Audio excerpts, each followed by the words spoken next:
We're all pretty excited, really. The team, me personally as well. It's for me, it's a bit of a dream come true, really.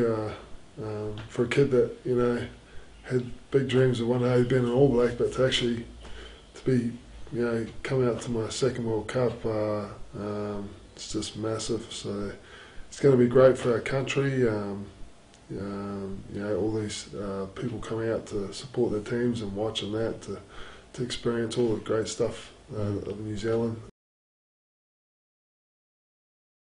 It was basically all the stuff that I dreamed of as a kid. I would have a house and a nice fast car, and the girls would notice me more and stuff like that. And I thought, as a kid, dreaming of being a pro footy player, that I'd be really happy. But what I found when I got there was I felt a bit of a hole.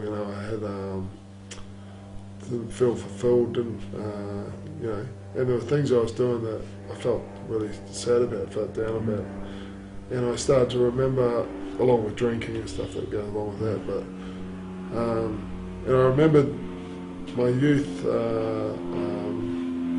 going to church and Sunday school and stuff, and how good that felt. And I was really started thinking about God again.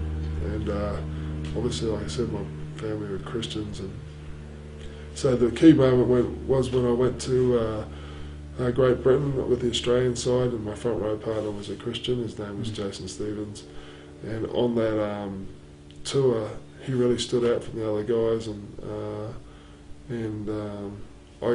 because he's my front row partner, we were pretty tight and we talked heaps. And the key thing is, I told him that I like Christians, they're nice people.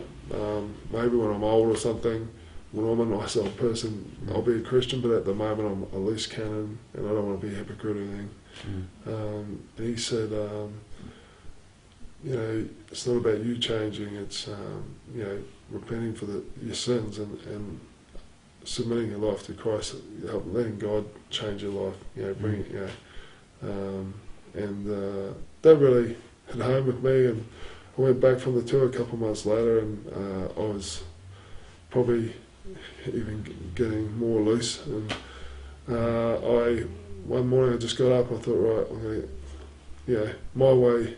I had a crack my way, and it hasn't been too good. And so I'm going to give God a crack. And I got down on my knees and I said, Jesus, if you're there, I'm sorry for the stuff that I've done.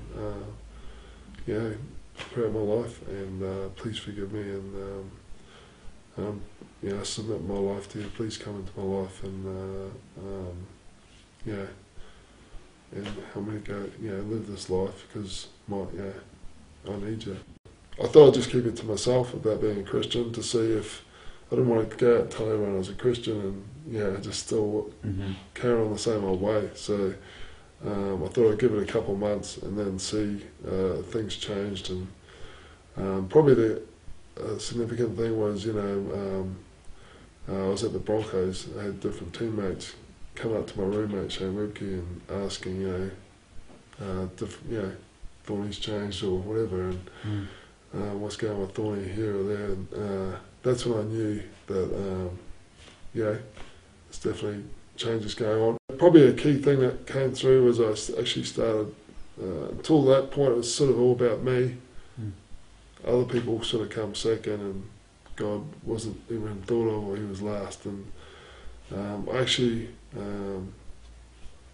from that time, God became very important in my life and how I wanted to live it.